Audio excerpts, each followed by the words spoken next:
আসসালামু আলাইকুম। আমার চ্যানেলে আপনাদের সকলকে স্বাগত।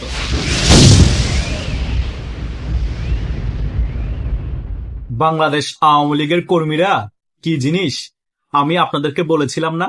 পবিত্র ঈদুল আজহার পরে আপনারা হারে হারে টের পাবেন। পবিত্র ঈদুল আজহার পরে সারা বাংলাদেশে বাংলাদেশ আওয়ামী লীগের নেতা কর্মীরা কি পরিমাণ তোলপাড় সৃষ্টি করে রেখেছে সেটা আপনারা দৃশ্যমান দেখতে পাচ্ছেন। শুধু এক চট্টগ্রামে একের পর এক ঝড় তুলছে বাংলাদেশ আওয়ামী লীগের নেতা কর্মীরা। আগে ঝটিকা মিছিল হতো 20-30 জন নিয়ে, এখন বিক্ষোভ মিছিল হয় 300 থেকে 400 ছাত্রলীগ যুবলীগের নেতা কর্মী নিয়ে। গ্রেপ্তার হচ্ছে, দমন নিপীড়ন হচ্ছে, কোণঠাসা করা হচ্ছে, মব করা হচ্ছে। তারপরেও বাংলাদেশ আওয়ামী লীগের নেতা কর্মীরা দমে যায়নি। যত বেশি গ্রেপ্তার হচ্ছে, মিছিলের সারি তার থেকেও বেশি বড় হচ্ছে। এটাই হচ্ছে বাংলাদেশ আওয়ামী লীগের নেতাকর্মীদের শক্তি।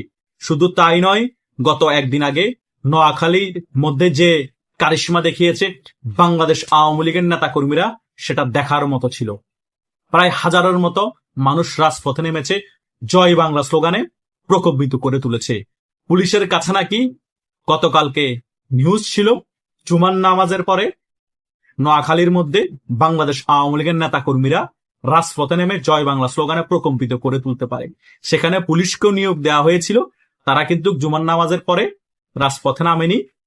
বিকাল 4টা বাজে যখন হাজার হাজার নেতা কর্মীদেরকে নিয়ে বাংলাদেশ আওয়ামী লীগের কর্মীরা রাজপথে নেমে জয় বাংলা স্লোগানে প্রকম্পিত করতে শুরু করে দেয়, তখন পুলিশ পিছু হটতে বাধ্য হয়। এই জিনিসটা দেখে এবং নিউজে শুনে আমরা কি শিখতে পেরেছি? মেইন কথা হচ্ছে, সকলে সংগঠিত হয়ে একসাথে যদি রাজপথে নেমে আপনারা বিক্ষোভ মিছিল করতে পারেন, পুলিশ আমাদের কিছুই করতে পারবে না, বিএনপি জামাত এনসিপিও কিছু করতে পারবে না।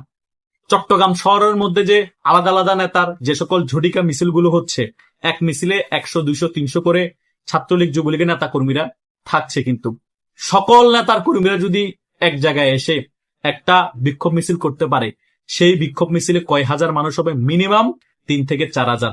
সেই 3 থেকে 4 হাজার নেতা কর্মীরা যদি রাজপথে নেমে জয় বাংলা স্লোগানে প্রকম্পিত করে তোলে, তাহলে চট্টগ্রামের মাটিতে বাংলাদেশ আওয়ামী লীগের যে শক্তিমত্তা আছে সেটা কি তারা জানান দিতে পারবে না? অবশ্যই জানান দিতে পারবে। পুলিশ কি কাউকে গ্রেপ্তার করার সাহস পাবে? বিএনপি জামাত এনসিপি কি কাউকে মব করার সাহস পাবে? কখনো পাবে না। তাই শুধু চট্টগ্রাম না, সারা বাংলাদেশে সকল নেতা কর্মীরা একত্রিত হন, কোনো গ্রুপিং রাখবেন না, সকলে একত্রিত হয়ে সংগঠিত হয়ে নোয়াখালীতে যেভাবে হাজার হাজার মানুষকে নিয়ে রাজপথে নেমে জয় বাংলা স্লোগানে প্রকম্পিত করেছে, আপনারা সেম একইভাবে রাজপথে নেমে প্রত্যেকটা জেলা উপজেলায় দুর্গ গড়ে তুলুন, মহানগরে একত্রিত হয়ে আপনারা বিক্ষোভ মিছিল করুন। দেখবেন পুলিশ পিছু হটবে, গ্রেপ্তার বন্ধ হয়ে যাবে, জামাত এনসিপি টোকাইদের মনে আতঙ্ক শুরু হয়ে যাবে, বিএনপিও বাধ্য হয়ে আওয়ামী লীগের কার্যক্রম নিষেধাজ্ঞা তুলে ফেলবে, এবং বাংলাদেশের সাধারণ জনগণ তখন বুঝতে পারবে আওয়ামী লীগের সাহস কি, আওয়ামী লীগের শক্তি কি, আওয়ামী লীগের জনপ্রিয়তা কি। আওয়ামী লীগের জনপ্রিয়তা দেখে, আওয়ামী লীগের সাহস দেখে বাংলাদেশের সাধারণ জনগণ আওয়ামী লীগের পাশে এসে রাজপথে নেমে জয় বাংলা স্লোগানে প্রকম্পিত করে তুলবে।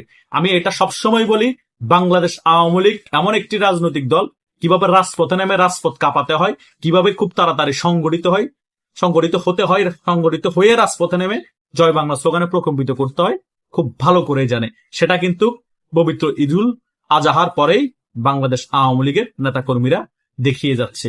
এবং গ্রেপ্তার হওয়া সত্ত্বেও শয়ে শয়ে কর্মী, তারপরও দমে নাই বাংলাদেশ আওয়ামী লীগের নেতা কর্মীরা।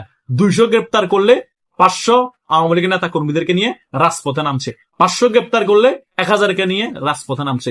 কয় হাজার গ্রেপ্তার করবেন? 70,000, 7 লাখ। বাংলাদেশে কি 7 লাখ আওয়ামী লীগের নেতা কর্মীদেরকে গ্রেপ্তার করে জেলে রাখার মতো জায়গা আছে? নাই। হাইয়েস্ট ডাবল করে রাখলো 3 লাখ রাখতে পারবেন। বাংলাদেশের আওয়ামী লীগের নেতা কর্মীরা কি খালি 3 লাখ? কোটির উপর আছে।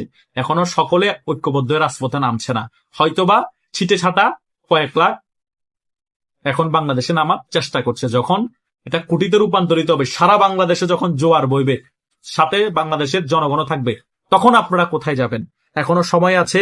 বিএনপির হাতে আওয়ামী লীগের সাথে আলাপ আলোচনায় বসুন, আলাপ আলোচনা বসে আওয়ামী লীগের কার্যক্রম নিষেধাজ্ঞা তুলে নেন এবং আওয়ামী লীগকে রাজনীতি করার সুযোগ করে দেন। তাহলে আপনাদের জন্য ভালো, আগামীতে বিএনপির যে প্রজন্ম আসবে তাদের জন্য ভালো। যদি সেটা না করেন, আওয়ামী লীগ যদি আন্দোলন সংগ্রামের মাধ্যমে নিষেধাজ্ঞা থাকা অবস্থায় জনগণকে সাথে নিয়ে আওয়ামী লীগ কামব্যাক করে, তাহলে কিন্তু বিএনপি, জামাত, এনসিপির অস্তিত্ব বাংলাদেশে 50 বছরের জন্য বিলীন হয়ে যাবে এবং 40 থেকে 50 বছর বাংলাদেশে আওয়ামী লীগ দেশ শাসন করবে। বাংলাদেশের সাধারণ জনগণ আওয়ামী লীগের পাশে থাকবে। আপনারা যে রাজনীতিটা করতেছেন, খুব বড় ভুল রাজনীতি করতেছেন। পৃথিবীর ইতিহাসে এত বড় রাজনৈতিক দলকে কখনো নিষেধাজ্ঞা দিয়ে, কখনো দমন নিপীড়ন করে দমিয়ে রাখা যায়নি। বিএনপিকে 20 বছর দমন নিপীড়ন করার পরে বিএনপি হারিয়ে গিয়েছে, বরং বিএনপির জনপ্রিয়তা বেড়ে গিয়েছিল। কিন্তু 5 আগস্টের পরবর্তী সময় বিএনপির কিছু ভুল কার্যকলাপের কারণে আবার জনপ্রিয়তা কমে গিয়েছে। আওয়ামী লীগের জনপ্রিয়তা শীর্ষে উঠে গিয়েছে। জামাতের জনপ্রিয়তা 1% কমে না, আর এনসিপি তো জামাতের একটা প্রক্সি টিম। জামাত যতই গালবাজি করুক, আমরা 32% ভোট পেয়েছি, 30% পেয়েছি, সম্পূর্ণরূপে গালবাজি। এগুলো জাস্ট একটা সংখ্যা বলে দেওয়া। জামাত এখনো যদি নির্বাচন করে, আওয়ামী লীগ নির্বাচন অংশগ্রহণ করলে জামাত 10টার উপর আসন পাবে না, হায়েস্ট 6টা থেকে 7টা পাবে। এটা হচ্ছে বাস্তবতা। আর জামাতের যদি ভোট পার্সেন্টেজ বেড়েও যায়, সেটা বিএনপি থেকে এসেছে জামাতের কাছে। বিএনপির ভোট পার্সেন্টেজ কমেছে, আওয়ামী লীগের কোনো ভোট পার্সেন্টেজ কমেও নাই এবং আওয়ামী লীগের ভোট অন্য কোনো দলে যায়ও নাই, বরং আওয়ামী লীগের ভোট পার্সেন্টেজ 5 আগস্টের পরে দ্বিগুণ হারে বৃদ্ধি পেয়েছে। সেই ভয়ে বাংলাদেশ আওয়ামী লীগকে টেকনিক্যালি কার্যক্রম নিষেধাজ্ঞা দিয়ে আওয়ামী লীগকে নির্বাচনে অংশগ্রহণ করতে দেওয়া হয়নি। আওয়ামী লীগ ফেসিস্ট দল, আওয়ামী লীগের পাশে জনগণ নাই, তাহলে আওয়ামী লীগকে নির্বাচনে অংশগ্রহণ করতে দেওয়া হলো না কেন? আওয়ামী লীগকে জনগণ প্রত্যাখ্যান করে দিত, অটোমেটিক নিষিদ্ধ হয়ে যেত আওয়ামী লীগ।